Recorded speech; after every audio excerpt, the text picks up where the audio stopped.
Guys, welcome back here to Kings of the Storm 5. I'm Solid Jake. And I'm Kubi. And, wow. Well, we're going to Game 3 here of the loser finals. This, of course, is the... We're getting near the end of the tournament. Yeah. Kubi, what time is it? 8 hours into this cast. It's been a beautiful day, though. We've had some crazy game. We've seen double support. Crazy game. Just got to poke fun. I don't want to know what my body language or my vocal language is like right now. Yeah, that's when you talk, the vocal language. Yeah, that's okay. We'll give you a break here. Yep, so we're moving into game number 3 of this losers final. Cursed, as you like to call it. Cursed. Hollow. Whatever. Potato, right?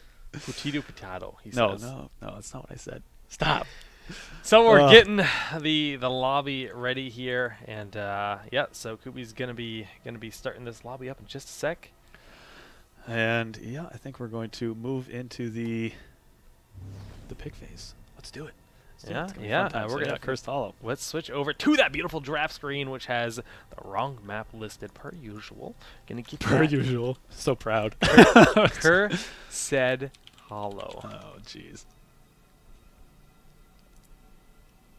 Actually, no. I want to check the dictionary now to see how many syllables are in it. It'll tell you, right? It tells you those things. Dictionaries, they're good for that. Listen, I told you I watched the trailer for the map, and it says Cursed Hollow. That's what the guy says. Does he have an accent? I don't know. What do you mean you don't know? That makes a big difference. It's the announcer on the map. It's well, if that he's got dude. like a pseudo-British accent, that might be why. Are you saying that British I people want to hear this. mispronounce English? I'm not even going there. That is like the most absurd statement you've ever made. Hey, That's man. a trap. I'm not going there. There's a trap. Well, you know what's not a trap? This game, the first ban is going to be on Kerrigan, coming out here from Barrel Boys. And Yeah. Kubi, you got some stats on Kerrigan. I do have some stats. Actually, I was looking through the Twitch chat between those games there, and I happened to notice somebody commented and said, "What's Kerrigan's win rate in these matches?" So I'm looking back at my chart, and of course I take note of all the drafts and everything and who wins those games. And from what I have written down here, Kerrigan has a 100% win rate of the games that we've casted today. Pretty good. Pretty good, I say. So, I mean, the whole time we were like, why are the C9 teams always banning out Kerrigan? That's why. She's probably pretty good. We knew she was good, but she wasn't that good. Yeah, it's just the utility. That's a jarring statistic. And a RAR jarring? I'm done. God. Yes. No. Why am I proud of this? Uncle Sham Sham would be so proud of you. Yeah, right he now. would be. He would be. All right, so yeah, we do have that ban on Kerrigan, ban on Stitches, and first pick of Tass, Volatikus, and Zeratul Nazebo. Zeratul and Nazebo. Now, look at that Tass. It's like a tongue twister. That Tass. Zeratul Nazebo. Maybe Shane Gurcher can say that 10 times fast for us. He made the video last time. He did a pretty good job. I giggled a lot when he made that video. I was very happy with him. And yeah, we're seeing this here. I mean, really just everyone, actually when this first patch came out, a lot of people were saying, well, it's all about Stitch's Arthas now that Resurgence is gone. Like, things are going to change so much. You weren't the only one. And we were, we see Stitches banned almost all the time, but Arthas, people figured out how to use ETC. ETC's picked up so much steam, and so has Tyrael and Muradin. So it's really cool to see how much the meta has shifted. Today alone, we've seen a lot of new compositions. We've seen Bloodlust come back, and now we're seeing, Tassadar, Zeratul, Nazebo. God, Zeratul being picked up that early, with the Nazebo, though, that's like the setup for these big Ravenous combos. Yeah, no tanks grabbed, even in the first 5 heroes picked. Yeah, it's damage is the priority. Yeah, absolutely. And we've seen some teams just flat out win drafts just by scoffing up all of that, the really high damage. Maelstrom earlier today. Yeah. Oh my goodness. They've had some nice drafts in that sense where they're just like, oh, you're gonna not prioritize damage here. We realize that the hero pool, even for the assassins, the ranged assassins, is quite low. And we're going to force you, they're really good about doing it, especially on this map here, because it's actually a bit of a smaller pool, because you kind of have to take hammer out of that. So that's probably why you see these teams are really prioritizing making sure they get that range damage early on this map in particular. Yeah, for sure. And ETC picked up before Arthas, we were just talking about that. And, he's really the threat of the dance. And even Mosh Pit. Maybe they're picking up the stage dive here to deal with Nazebo. It's definitely an option. Absolutely, absolutely. And Uther seems to be a pretty common pickup too, and that's with ETC. I mean, it's a good setup for the dance too. If that's something you go in and you get a couple people sprints in, gets that Divine Storm. ETC can follow up with a nice dash in, throw down that dance. It can be real scary, real fast. Yeah, and while we're looking at Cursed Hollow. Shaking my head. So global presence is big, and I'd be kind of surprised if we do not see a Brightwing on the side of Barrel Boys. Now, they do have Nazebo. Brightwing pairs incredibly well. You have that. I mean, we haven't seen a lot of Emerald Wind today, but when you have a Nazebo on your team and you have that global presence, Bribe is big, Emerald Wind is big. And as big as Cleanse is, I mean, that Emerald Wind can sometimes be exactly what you need to zone out. Now, you can't zone out Stage Dive, unfortunately, but still, I think that's the likely choice here. It seems, in my opinion, the correct choice for Barrel Boys in terms of their support. And, well, rip me as Malfurion and Muradin are picked up. Muradin is actually someone who seems to have fallen off quite a bit. Have we seen Muradin at all today? Yeah, we have. We saw one game, right? Once or twice, yeah. Yeah, not a very common pickup. Yeah, I think we saw EG pick it up one game, and yeah, that might have been it, actually. Might have been it, yeah. But yeah, Malf, okay. Well, Malfurion, of course, has the root potential here, and with the zombie wall, I mean, there's a lot of lockdown available, and Malfurion, we've seen the ridiculous healing you can get when you go full-on healing with Malf. He's quite terrifying. Blinks, of course, wanted me to look terrible by making those call-outs on Brightwing, but it's okay. I'll forgive you, Blinks. Yeah, I mean, we saw the numbers that he put up game one with Malf. 71K in like a 15-minute game. Yeah, pretty good. A lot of healing. Pretty good. Now, one slot left here for Vortex. They're sitting on a decent amount of damage. I mean, they've already got Tychus. They've already got Vala. They've got that front line, and they're going for the double front line with Tyrael. They haven't announced it in chat, but they're hovering on him. Is it Tyrael? Is it? Dun, dun, dun. The suspense. I mean, that's a way to deal with Nazebo. Yeah. If that's, they can also dive in and then also stage dive. Double dive. Double dive. Dive boys. Yep. Dive sports. So you get that judgment into that stage dive, and that really helps kind of basically to peel for your off tank. They're thinking about it, so that's not Thrall. actually confirmed. Thrall girl. Get readied up. It's got to be Thrall, right? Thrall. Wow. Okay, so Sundering, of course. Yeah, another way to deal with Nazebo. So they had options there, and they were probably cycling through it. I think that was a heavy priority for them. How do we deal with Ravenous Spirit? Because we've seen it do some work today. And it's important on your side if you're dealing with an Nazebo to make sure that you can interrupt that heroic. Yeah, it is definitely quite crucial. Now, both teams appear to be just about ready here. We see the ready coming out of Vortex. The good luck, have fun goes out, and we are starting here. This is match point, game 3 for both teams. The winner of this game will advance to the grand finals to face Tempo Storm. Yep, absolutely. And what better map then to play on Cursed Hollow? Notice how I said that? Cursed? Nope. Cursed? No. Hollowness? Cursed Hollow. Shout outs to Hollowness, who sends pictures of his dinner to Kubi every day. He makes some good food, man. Love it. All right, well, let's get this game loaded up here. We've got the 1v1, Barrel Boys versus Vortex. Like we said, game number 3. Let's introduce our teams. Yes. Okay, so on the blue side for Cloud9 Vortex, we have C9 Sheth on Uther. Rarjar is going to be playing Tychus. Bobby Hank Hill on ETC. I Dream on Thrall. And K1 Pro is going to be running it out on Vala. On the other half of the map, we do have the Barrel Boys.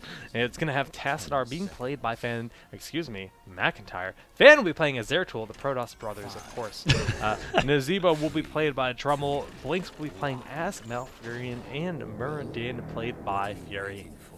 They love these Wonder Billies, man. I'm telling you. They do. God, Muradin looks so strange with this heroic skin. And it's wrong. Everything about this is just wrong. Listen to that thing. Making the hearts. Wonder Billy sounds. Love it. Everything about it. Great. All right, we do have Perfect Storm picked up for Muradin here as his level 1 talent. That's every time he hits a hero with his Storm Bolt, he gets the increased 5 permanent damage onto the damage for that. So you'll be seeing him throw that Q out pretty much every chance he gets. Yeah, if he can guarantee that it'll land it on someone. And that's always nice to just sort of up the damage to the team a little bit. Yeah. What else we got? We have a double block on Thrall. It's actually not unheard of. We've definitely seen it before, and that's just because, I mean, if you look at the enemy team, well, they want to make sure they sustain those auto attacks, and it might seem weird, but I'm okay with it. It just means that this isn't going to be as aggressive of a thrall as we see out of Glaurung. I mean, they don't have the double support to keep him alive. Yeah, and I think it's coming down to the comp too. So okay, I'll be paying attention to that to see how that plays out, grabbing that block for him.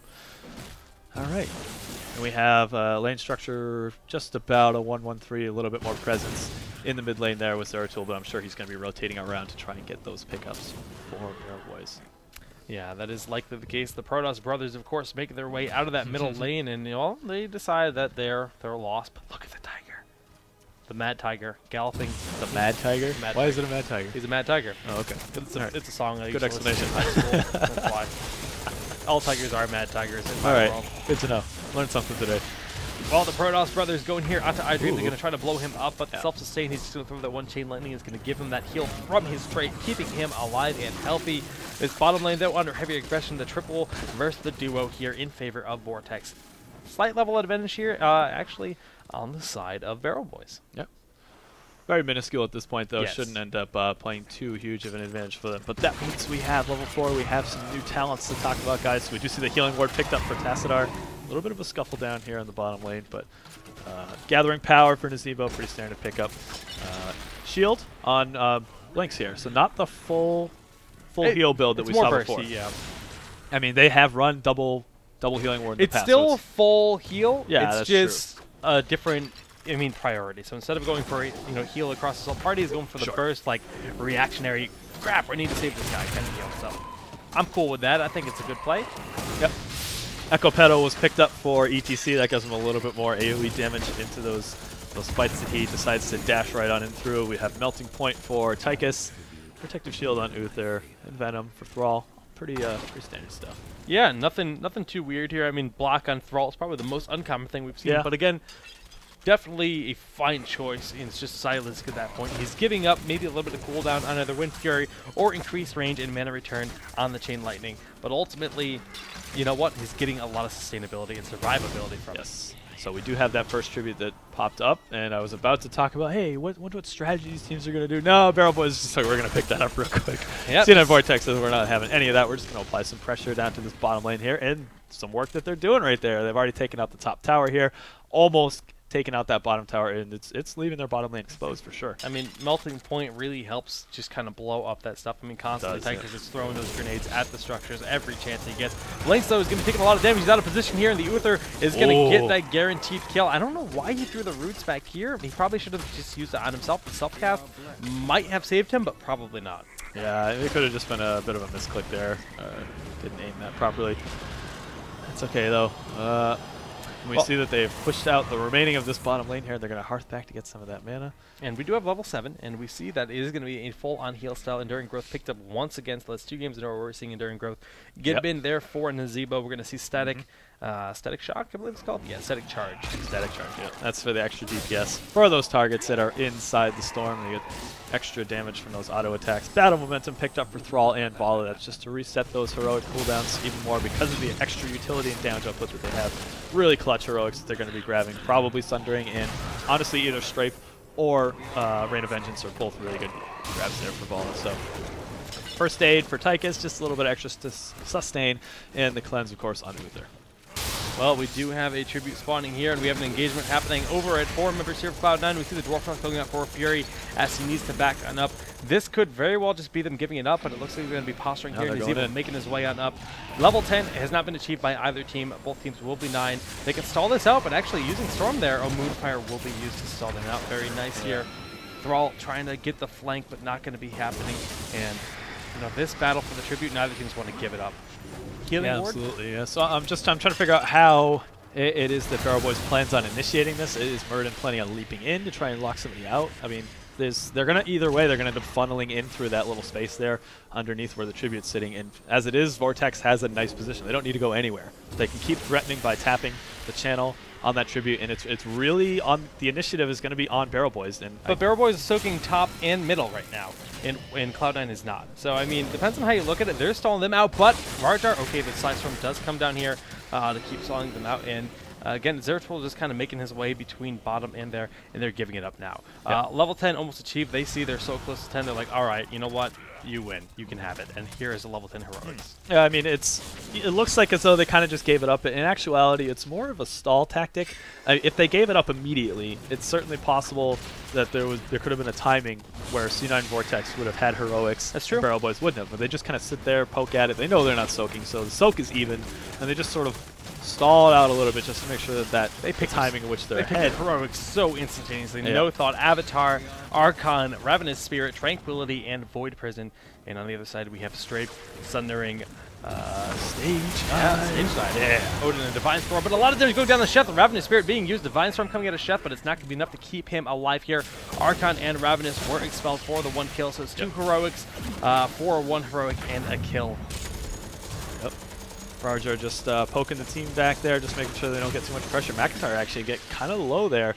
A lot of bursts coming out of those 2 heroes, Vala and Tychus, respectively. But we have that 3rd tribute up. It's going to be on the side of Barrel Boys here, and they're already in position for it. C9 Vortex is down a hero. Uther just spawning now. I think they're going to end up giving this one up.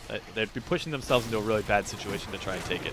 Yeah, it looks like they're going to get that for sure here. Now that is 2 for 1 in terms of tributes in favor of Barrel Boys right now. Levels are pretty darn close. A slight advantage here to Vortex. And honestly, this game is looking dead even. 1 and 1 it's very kills. close.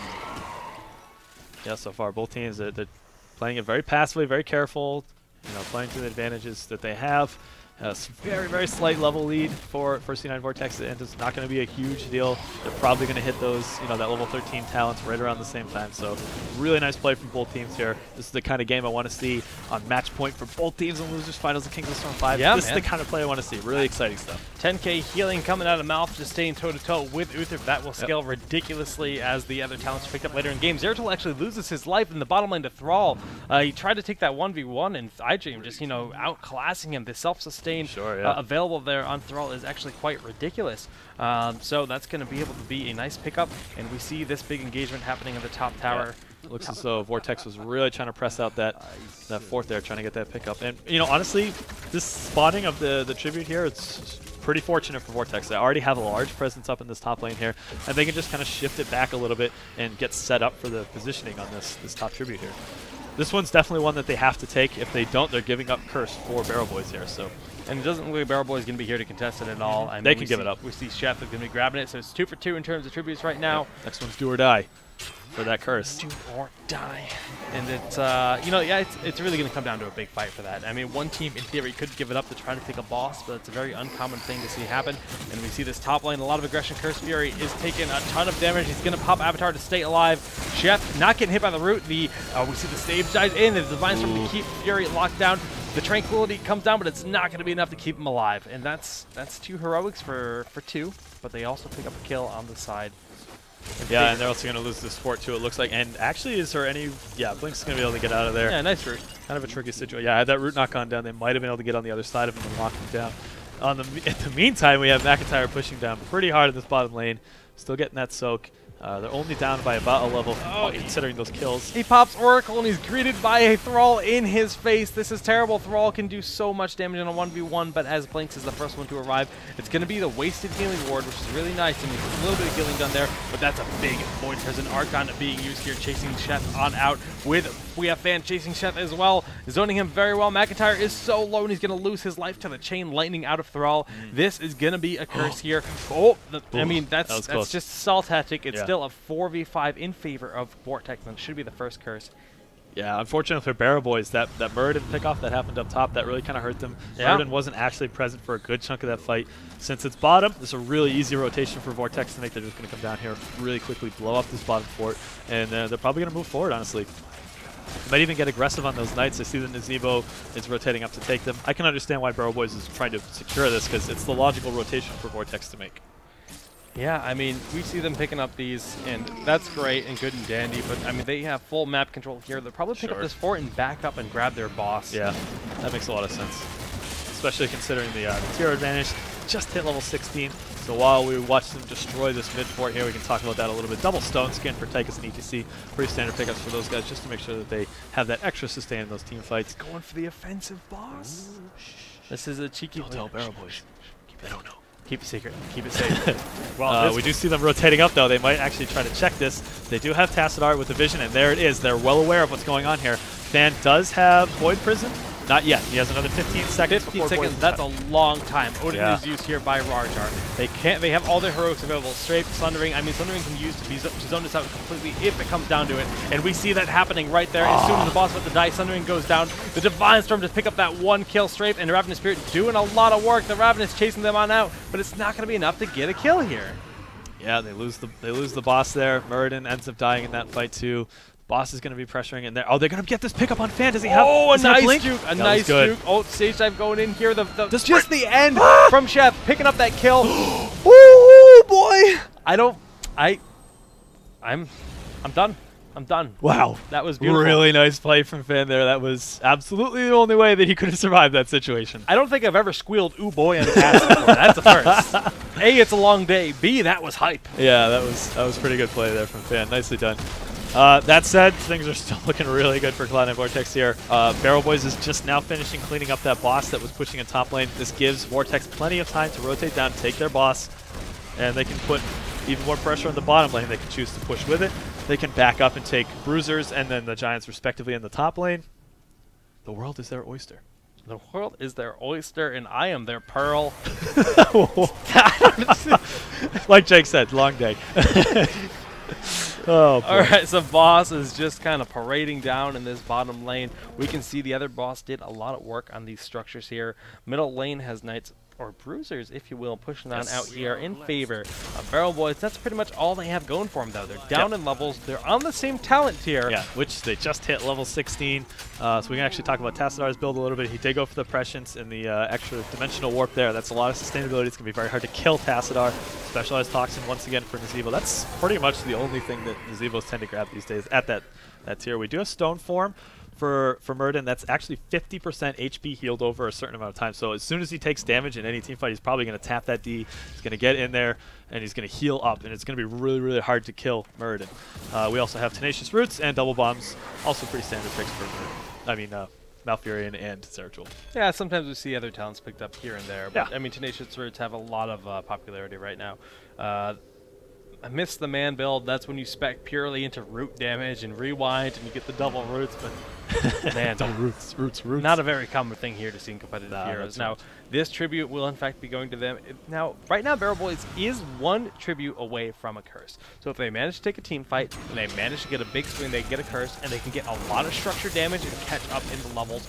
But as it stands, Cloud9 Vortex is so far ahead in the quest to 20. Like, yeah, you can say, oh, one level, that's not that much. At this point, it's especially with the pressure they're getting here, they're going to get quite a bit more experience taking out these towers. All right, so it's pretty clear at this point that Barrel Boys really needs to take a decisive team fight. What do you think that they should be changing about their strategy, how they're approaching those team fights to change things up? I mean, they're trying to get these Void Prison setups, but it's not really happening all that often. The Sunderings have been doing a lot of work zoning them out. And Fan, I mean, he's forced to use it reactively. They can't set up here, but look at this stage dive! He manages to blink on out of that from harm, and he's hearthing in, open space right now. We see Avatar has been used. So, the Sundering is used to stall out that Ravenous Spirit. Nicely done. And honestly, they're just in full-on retreat mode. That was a good engagement, and actually, Zeratul surviving is a big deal. Yeah, absolutely. They would have been able to push pretty hard in this situation. But now, as it is, I mean, a lot of heroics were expended. But, I mean, Barrel Boys still has a chance to go up here and contest this. Had they lost Zeratul, wouldn't have been possible at all. And actually, yeah, Zeratul's going to be at full health. Now, all heroics were used on the side. Actually, every heroic was used except for Divine Storm and Odin. Sundering is bugged out. It was used there. It doesn't actually show the cooldown here. Yeah. So that is, in fact, the cooldown. And that's a curse, so that's very good. Oh, yeah, they actually got pretty quick on that rotation there. And looks as though Bobby Hankill is getting in there, being really annoying, disrupting the rest of his team. They were trying to focus down Curse Fury there. Not going to happen. There's really nothing to fight over at this point, so that's exactly why we're seeing Vortex back up. Both teams, they don't need to take any unnecessary risks. Hydreigon getting really far forward here. He's going to be in the middle of the team. Does he want to be there? No, that's not where you want to be as Thorough Girl. You want to be in the back line waiting to initiate on forward. Double bombs going down onto Hydreigon, doing a lot of damage there with the Storm just sitting there. Storm and Stormbolt, actually. And, you know, they have this curse, but they're being zoned out pretty hard right now. They're But playing pretty passively, I'd say. I mean, but they're behind in levels, almost, it's like not quite 2 levels. Vortex down, backed up, tapped well, and re-engaged. They said, we're just going to top off and then come back right on over and just initiate you here. But this whole time, Bobby Hinkilla hasn't been here, so it's a 4v5. Yeah, I mean, he does have stage dive up, of course, so he could dive in at any point as soon as the teamfight starts, and we're probably going to see that right there. There it is. Sundering goes down with the stage dive, followed by a Ravenous Spirit from the enemy team, so since he doesn't have to worry about that, ETC is able to dash forward, but will he pay with his life? Solo, Dwarf Toss goes in, throws in the Storm Bolt, and they managed to get him now. That is a 2-4-0 right now in favor of Barrel Boys, and this is what they need. The first Singularity Spike hits, but he misses with one of them, and that's going to allow K1 Pro to survive. No! Yes. No! Oh, they almost got that heal there in the Holy Radiance. It's not going to be enough, and that's going to be a Rarjar too. This is exactly what Barrel Boys needs to be back in this game. It went from being a bad situation to Vortex to this is really close to Vortex losing the game right now. This is pretty serious. Those people are down for at least another 25 seconds, 4 members down.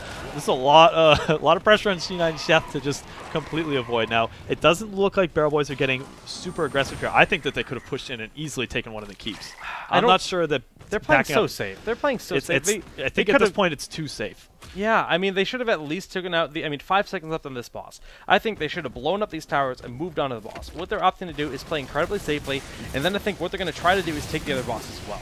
But they're going to have to fight over it. Why didn't they should have just checked the timer for the bottom one, waited just a little bit. They could absolutely be taking it right now, and not everyone from Vortex has spawned yet. Then they could very safely back up to their side of the map, take this boss. If they're going to play passively, that's the play to make. I still even think that's not the right call, and that they had 4 people down on Vortex. You can absolutely push in, take a keep, and then go back and take your golem. I mean, I'm not disagreeing with you, that's for sure here. And now all 5 members are back alive here for Vortex. They're going to be cleaning up these bruises here on the left side of the map. And now that they've Hearthstone back over, they're making their way over to this boss. They know that there might be like some kind of, split decisions because they're going to want to defend this guy here. This boss will be pushing on in. Yeah. But I really think that Vortex is well aware that this is a very sought out after. Oh, but a lot of damage going to that Fan goes in. The Divine Storm securing a lot of damage, but Fan is going to get healed up. We see Tranquility has been popped, so that's 1 heroic traded for the Divine Storm out of Chef. So both the healers here have used their heroics. Yeah, and Archon as well. And this should provide them enough time to oh, they're actually going to go in and contest it. They're throwing some skill shots over the wall here. Of course, ETC could dive in at any time, and there it is. He's going in for the contest. Here we go. Void Prison is huge, hitting 4 members there. But what do? Can they capitalize on that? They're just going to disengage from this. No. They're regrouping, letting Cloud9 and steal this. I don't know if that's what they want to do. The Dwarf Toss, is it going to happen? Is he going to Dwarf Toss and contest this? They're giving the boss up. Where's the Ravenous Spirit? Sundering has been used there. So look, Trummel is going to be looking for that Ravenous Spirit. He's getting on his mount. He's getting in position here, and he's way in the back. Curse Fury is taking a ton of damage right now. We see the Storm Bolt go out. Oh my goodness, the big red button has been used. Level 20 advantage. Oh. They just hit 20 themselves. Strafe is going to pick up a kill. Only a Thrall has fallen, and 2 members have fallen on the side of Barrel Boys. Now they're on the back foot. Trouble has, what, 4 HP left? I mean, he's so low here. And yeah, now they have to back up and defend this. There is the Golem is still pushing on the core for Cloud9 Vortex. I don't think that they're going to be able to get the kill. We see the bolt ETC and knocking them back there. It's going to pick up the kill here on Fury. No. Oh my goodness, the shielding. McIntyre, will you live? Oh my goodness. Did they overextend, though? K1 Pro is in a really iffy spot. Okay, they're going to back up. I can't believe they lived. They were so close. This keep is going to end up falling. That's the first keep of the game. Knights pushing in onto the middle of the map here. This is very tense for both teams. They do not have Thrall. Malfurion up in 6 seconds. 3v3 in this, actually 4v3 on the map right now. Yeah. And yeah, I think we can see that Rarjar is pressuring up here. He's putting in the work in on that middle keep there. I think they could grab this if they want to take a fight. It's a little bit risky. Actually, it looks like they're just going to back up, try to get the curse here. And yeah, we're going to have to, absolutely, we're going to see Barrel Boys is going to try and contest this. No one has vision of the Watchtower yet, and I imagine Barrel Boys is going to rotate around to cap that. Chef sprinting. He doesn't know if that Stormbolt's going to come out for him, so he doesn't want to get caught offhand. Bobby Hankill, hearthing back. He's got stage dive to come back. Wants that mana. Yeah, he wants to be topped off. He wants to be as efficient as possible. And we see the stage dive used instantaneously. Knocks on in, knocks them back, and we see Archon being used immediately. A lot of damage going on to Rarjar. The first aid is used right now. We do have Odin available. Divine Storm, Sundering, Strafe. All the heroics ready here. Yeah, I think they're just waiting out the duration of this Archon here. But Rarjar has popped Odin, so he's going to go in. We see that big red button pop down there. And Yeah, there's still both teams are sort of just posturing right now, just trying to figure out how to initiate here. Curse Fairy has popped Avatar, so he's probably going to be going in. He's taking a lot of damage here. He pops that stone form. Yeah, taking a lot of healing. Rajar taking a lot of damage, though. How much health does he have underneath that Odin? He's backing on up. Where is that Ravenous Spirit? They've been trying to bait out the Sundering, but it has not come out yet. Strife has been used at this point. And honestly, trading a lot of heroics at this point. Odin will be falling. There it goes. Divine Storm and Sundering, only things available left here, but Ravenous and Void Prison are the only other things available. Does Trummel get in position for a big Ravenous? Wow, look at this. The Divine Storm goes out with a big root there onto them there. Sundering goes out, and the Ravenous Spirit follows instantaneously. It's doing a lot of damage, but ETC is making its way on over to for the knockback. It doesn't go off. There's no cleanse available. I'm not sure how that actually remember I was telling you about that earlier? I was like, I do the knockback on Nazemo and it doesn't move him. That's what I'm telling you about. It's so weird sometimes how that works. But, I mean, it didn't end up being a huge impact in that fight. Let's look at those. They're going to back up here. Just going to go back and clean up a little bit of pressure that's forming around their top lane. Pretty close game. Really close game right now. I have no words. I couldn't have told you who's going to win that team fight. It was like so many heroics were popped there, and the spacing was so close between the two teams. No one wanted to commit. This is a really scary situation. And I mean, we've got ourselves a situation where there's 2 keeps left on each side. Both teams are level 21. The map pressure is very close, and anybody could win this game. There's almost no advantage to either team. Yeah, it's tense. I mean, still that earlier decision they made to not go for the aggressive play, I think it's kind of put Barrel Boys in a closer position that they should be in right now, but they're still in this game for sure. They're crawling back in. They have one keep down on the side. The top keep is down, but this bottom keep is gonna fall. There's no saving it. I mean, they're just gonna keep throwing those grenades to blow this up. So, I mean, one more grenade is all it takes, and you see Rajar, he wants it. Not even committing to it, yeah. Is it necessary? 289 health is all it has left. Yeah, one more grenade would finish that off, and I'm sure that they're not going to prioritize that. At any point, they can go into dive in on that. This one's a pretty important tribute for Barrel Boys to contest here. Of course, that is one more curse, and with that curse, they'll be able to clean up the rest of the keeps that are available. Although there's only a little bit of health in that mid one, that top one will surely go down, and it'll allow them to put a lot of pressure on that core. Stage dive, the one heroic on cooldown right now. iDream is taking a lot of damage. Archon is popped. The Void Prison hitting multiple members there, but the Sundering goes off, so this is open gates for the Ravenous. The Multiple Storm being used by Trummel. He's going to be looking for a nice spot to use that Void Prison, or to use that Ravenous Spirit and win with where we see it. I mean, the Tranquility is being used right now. Curse Fury getting the heals from his team. And wow, Bobby Hankill is going to be attacked by that Ravenous Spirit. He bolts across the wall. Nicely done there, stunning it out. Big red button with the Divine Storm. Going to do so much damage here. Fan barely bolts on out of there. Trummel taking a lot of damage. The zombie wall not going to be enough, and he's going to end up falling here. Yes, no, with the heal get off. No, the chain lightning enough to get that kill. McIntyre backing on up. Oh, Blinks is taking so much damage. This is looking good for Vortex. They might be able to get the kill here on this game. The victory isn't theirs. Bobby. Wow! Oh my gosh. So close, so tense. Fan throwing some singularity specs out, just blindly trying to hit something. They don't want to give up this curse. They can't afford to give up this curse, but they're all so low. With the Stormbolt onto Chef. He gets a heal on himself, and he has to Dwarf Toss back. Fan. I mean, Malfurion's life steal. The healing build is paying off a lot here. I mean, the heals are real on both teams. K1 Pro, does he get the cap? Moonfire? Okay, the auto attack goes off there. We see ETC is back in. Divine Storm on Blinks. Blinks will fall. I think so close. I think that's it, Kubi. I think so. After a long, hard-fought battle over this tribute, 4 members have died. 5 members now.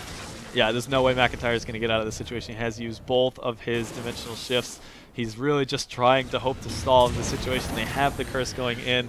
Only Nazemo is alive. That's actually how long that team fight took, that Nazemo is actually back up in this situation, but there is no way that Cloud9 Vortex is not going to win this game here. There's just no defending this. We see having a Spirit go out in an attempt to kill K1 Pro at the last second here. We have, wait a minute, what happened to their core? We completely missed this. Look at this. No, wait. we weren't paying attention at all. Sorry about that, guys. Oh my God. This game was a lot closer than we thought it was. How did that happen? They just had the top wave pushing out the entire time. I'm at a loss for words. Yeah, we were so focused on that battle was so intense that I wasn't even looking at the numbers. I mean, yeah, that was way closer than we were making that out to be. That's a huge blunder. On our part. Yeah, we'll call that for sure. But that's good job catching that. What? Should have caught it sooner. Oh my gosh. Woo! I look up and I'm like, why is there no blue health bar on this core? That was... A fitting end to the losers bracket no here at kidding Kings there. of the Storm Jeez. 5. What a game! And congrats to Cloud9, barely clutching that game out. Barely is like an understatement for sure. Wow.